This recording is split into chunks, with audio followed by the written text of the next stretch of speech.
This is the Coastal Bend's most comprehensive high school football show, Friday Night Fever, proudly brought to you by CCRV, keeping RVs affordable and fun.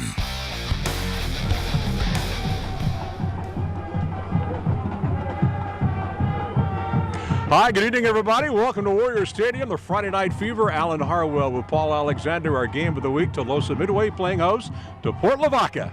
Tulosa Midway put up just a heck of a struggle. You wouldn't know it to see the final score, but this game was much closer than that final score would indicate. It certainly was. It has. It's a lot of bends and twists in this game. Let's roll the highlights and let you know how this game would go. Tulosa Midway coming in 3-2. Their first 3-win season since 2013, and we're still early in the season. Port Lavaca on the other side looking to bounce back from a forfeit loss to Alice. Coach Wade Miller told me, this is the best TM team he's had since he's been here, and it showed tonight. Second play from scrimmage. Oh, yeah, and the wind blew, and it blew hard. All right, second play from scrimmage. Sandcrab's big man, Steve Johnson. Boy, we've seen this before. 65 yards just like that. They're on the board, leading 7-0. Seen it before, like 2 weeks ago against Gregory Portland, so Johnson picks up right where he left off. All right, now how would Tulosa Midway respond? Well, they respond in a very positive way. On their opening drive, Jordan Bueno rambles in for the touchdown. They're on the board. Great counter punch by the Warriors, but the PAT was blocked, and Calhoun returned it all the way for a two-point conversion. Sandcrabs lead 9-6. All right, 21 seconds left in that first period. Calhoun quarterback Connor Kessler, so big and strong, just drags people in for a 16-6 lead. Kessler is just an uncommonly athletic quarterback. Too big, too strong. He sniffs it, he gets it. A wild second quarter. Warriors quarterback J.D. Garcia throws a perfect pass to Josh Alvarado. 44 yards. Two-point conversion is good. TM gets within 2 points at 16-14. That's an amazing adjustment to the football by the receiver, Alvarado. Great job of tracking the ball in that heavy wind. Next possession, Garcia finds Noah Barrientos. There's no give up in Barrientos. Look at him. He'll take it all the way to the house, and the Warriors take the lead. That's right.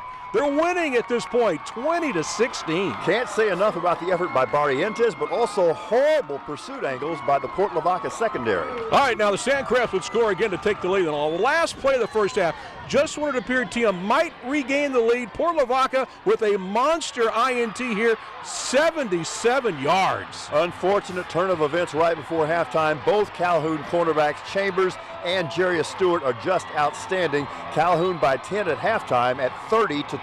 All right, Sandcrabs came out. They scored 3 quick touchdowns in the third quarter. The big one right here on the turnover by Tulosa Midway. It's Adrian Chambers again. This guy was all over the place tonight. Big plays by the Port Lavaca defense. Now, Calhoun came in averaging 51 points a game. They'll up that average by a couple of points tonight because they hang 65 on the board. All right, and right there, that made it 51-20, and as you indicated, they wind up winning 65-34, 99 combined points on a very cold night. I'm ready for the warm weather to come back. I don't know about everybody else, but again, TM played much better than the final score indicated. And Tulosa Midway moved the ball throughout, even deep in the fourth quarter. Yes, they did a wonderful job. All right, that's the situation here at Warrior Stadium. Let's head to Alice, where the Coyotes had a big game tonight against Floresville. Roland Rodriguez, take it away. Thanks, Alan. Thanks, Paul. Thanks, Alan. Thanks, Paul. We had a great 15-5A matchup here in Alice. 5-0 Coyotes hosting a very tough Floresville Tiger team coming in at 1-4. We finally have high school football weather, nice and cool at Memorial Stadium. We picked this ball game up in the first quarter. No score. Waylon Moore bounces to the outside. He gives the Coyotes a quick 8-0 lead after going for 2. Still first quarter, backup quarterback Jacob Guzman in for the injured Isaiah Aguilar, who rolled his ankle last week, walks in for the 2-yard touchdown. Coyotes now up 15-0.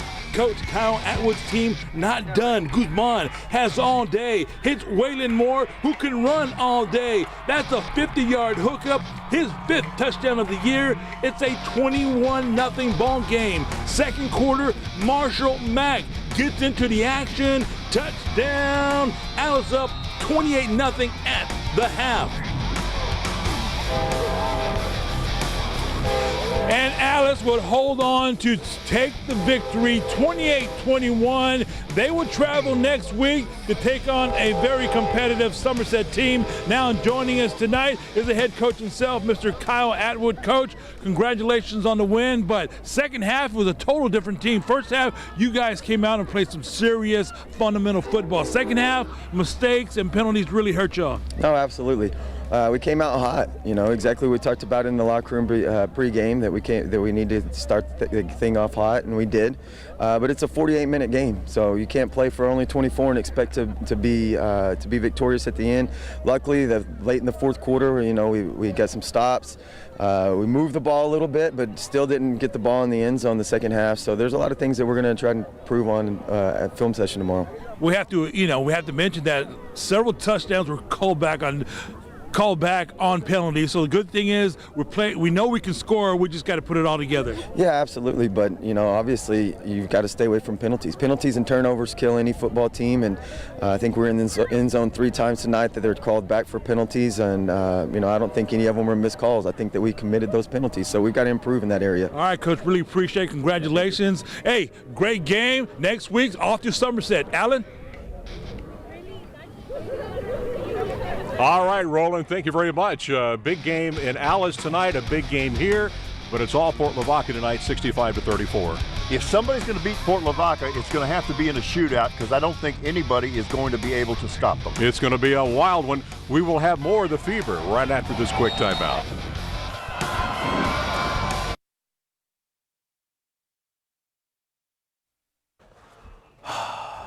Mic check. Mic check, mic check, mic check, mic check. Here comes Chelsea, Chelsea, Chelsea on the step stool. Here comes Chelsea, Chelsea, Chelsea. Hey Chelsea, I want you to move a little bit closer, so I'm just going to move this box. I'm switching helmets. Okay. 130 out, that's fine. Want to see where you're going to stand real quick, Jeff? Right there, perfect. Chelsea, Chelsea, Chelsea on the step stool. Chelsea, Chelsea, Chelsea is so cool.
Friday Night Fever is brought to you by CCRV, Thomas Span Clinic, Mattress Firm, and Good and Crisp Chicken.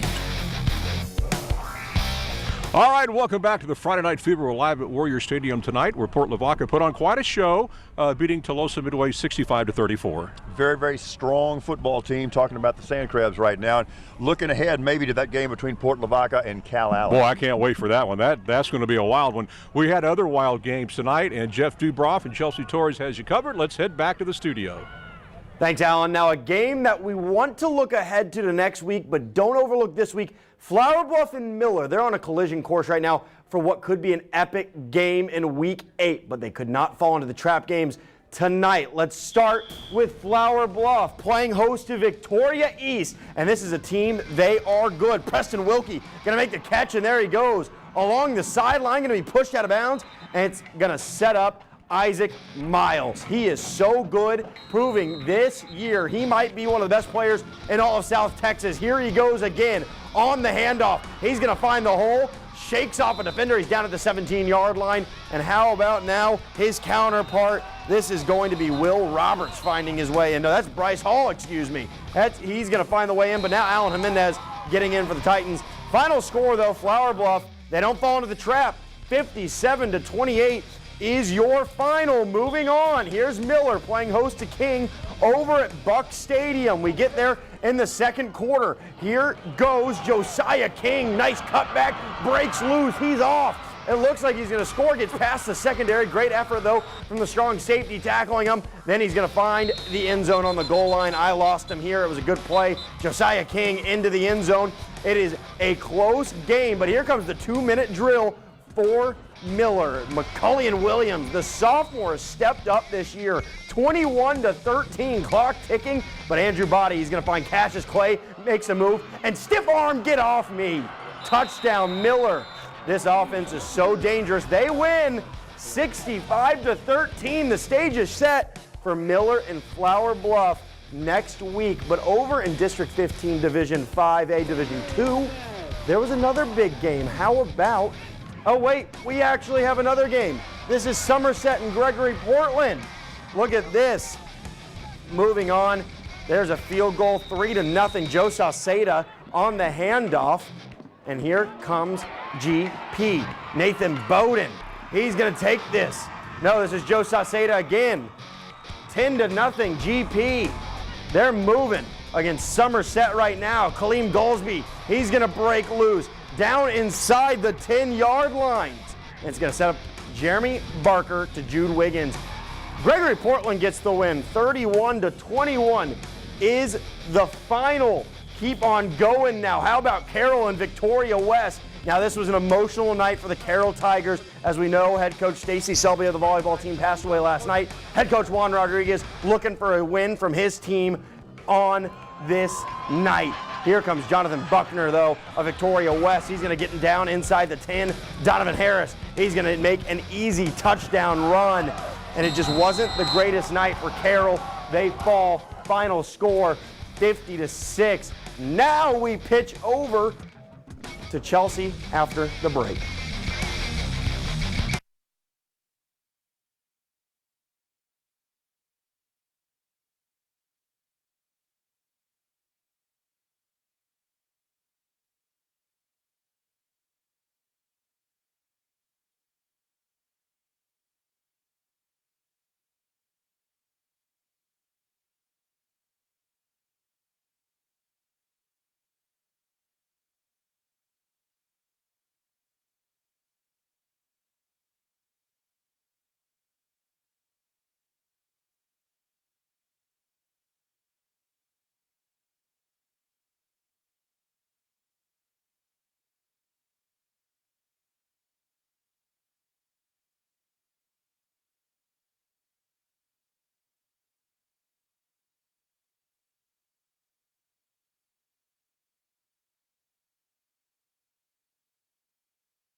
Okay, and we have Wade Miller real quick. So you got one question for Coach.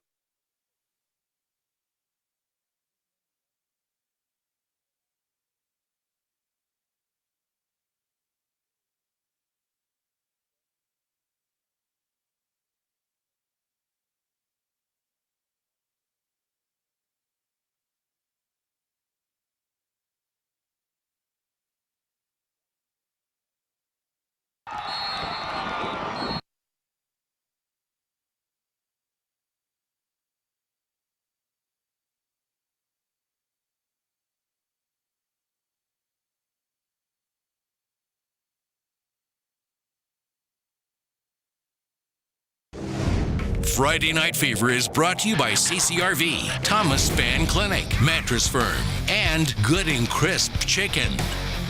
Welcome back. We just went over 4 games going on in the Coastal Bend, but District 15 5A Division 2 featured a game between 2 teams that are fighting for the top. It's a crowded district. Tonight, Cal Allen and San Antonio Southside Chelsea, they could find a way to separate themselves from the pack. Jeff, they really could. Very interesting game of events. Cal Allen's undefeated, and Southside, they are 1-1. So as you said, they're trying to fight their way up. But how did it go? Let's go and get to those highlights as quick as we can. Cardinals in the field goal range right here. Now this is less than 6 minutes in the first, still 0-0. And that's a blocked field goal by Brent Green, and the Wildcats will recover. Now Cal Allen now goes into the first down. And this is quarterback Jarrett Garza. He looks up to the middle and finds receiver. Well, he almost found receiver Xavier, but that was the Cardinals 88. He tipped it and intercepts the ball. Now, less than a minute in the first, quarterback Richard Torres with a deep ball to Caleb Caramillo, and that's a first Cardinals touchdown for the night. It's now 7-0. Now, Cal Allen with a few missed opportunities, 40 seconds left here in the first. Jarrett tosses to Jeremiah Earls. Now, mind you, he had 260 rushing yards last week. Right now, he just gave the Wildcats their first TD of the night. It's now tied 7-7. Cal Allen will punt. Cards will start to run down the field. Now watch this. Just pay attention. The ref is going to get in the way, but keep watching here. Number 5, Bodie Keys, is going to strip the ball from the Cardinals, and he takes it in for a Cal Allen touchdown. At the half, Cal Allen is up 14-7. Now in the first half, Cal Allen only had a total of 61 yards. Southside 111. Now Cal Allen will remain undefeated. They obviously won this game at 24-7 over Southside. And guess what? Allen and Paul, Cal Allen will be playing Tuloso Midway next week. I guess we'll have to see how that game goes. I'll go and send back to you guys out in the field. All right, thank you, Chelsea. Wade Miller joins us now. Nice enough to come out despite a 65-34 loss. But again, the score does not indicate how close this game was. No, I thought we played really well, actually. We had 568 yards of offense, and the defense played well. We turned the ball over too many times. We gave up. Their defense scored on us 3 times, and that was really the difference in the game. And a couple of those scores, we were inside their 15-yard line, so that's almost a 30-point swing. But my kids played hard, and they got after it. They did. Paul, I know you have some analysis. Yeah, super effort, Coach. Absolutely. As we said, Tuloso Midway was challenging all night long, but every time they did, it appeared that Calhoun quarterback Connor Kessler just had all the answers. Now, it's not just that Kessler is so big and so strong and so fast as we go to the highlights here, hopefully. Beyond that, his football IQ is just off the charts. He seldom misses a read, whether it's giving the ball on the dive to his star fullback Steve Johnson, who goes coast to coast on the game's second play from scrimmage. Now watch this cat and mouse game here. Kessler retreats, draws the defense before pitching late to halfback Jarius Stewart, who gets big yards around the edge. Then, of course, the third part of the triple option. Kessler keeps himself for this sand crab TD, so athletic. Later, a wrinkle off a wrinkle. Watch the footwork as Kessler executes the nifty counter option on the pitch for good yardage as well. He can do it all, and then after setting up the defense with all of that, Kessler throws his only pass of the half, a 30-yard rainbow TD to tight end Aaron Zapata. That guy can just do it all. I do think they have the best offense in this district right now. As I said, if you're going to beat them, you're going to have to outscore them. Kessler is outstanding, and the fullback Steve Johnson ran crazy tonight. Yeah, that's what he does. Yeah, they've got a really good offense, and the main thing is that offensive line is so big and strong up front. They're a load because we've got a pretty good sized defensive line, and those are some big kids. But their quarterback's amazing, and all the skill kids are good, and they've run that for so long. Coach Whitaker's a great coach, and they're rolling right now. And your team stood toe to toe. Yeah, I thought we did. I thought, I was real proud of them. We got out there, I think they're in Division II 5A. They're a top 10 team, and we had the opportunity with 12 seconds left to go up at the halftime. I'm proud of my guys. All right, Coach. Yeah. Thanks for letting us come out tonight. We appreciate it. We'll have more of the Friday Night Fever right after this quick timeout.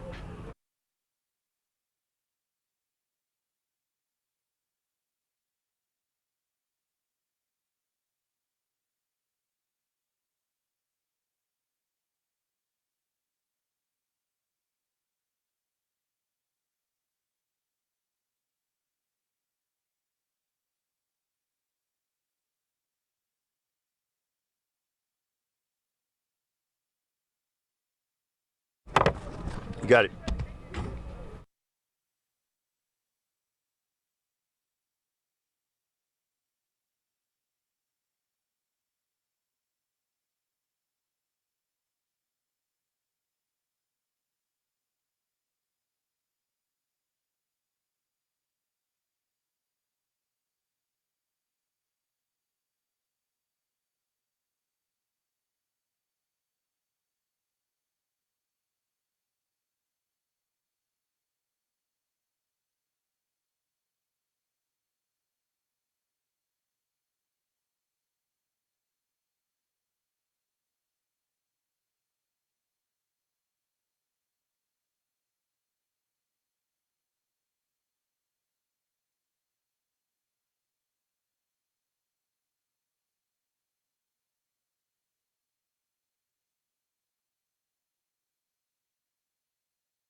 All righty.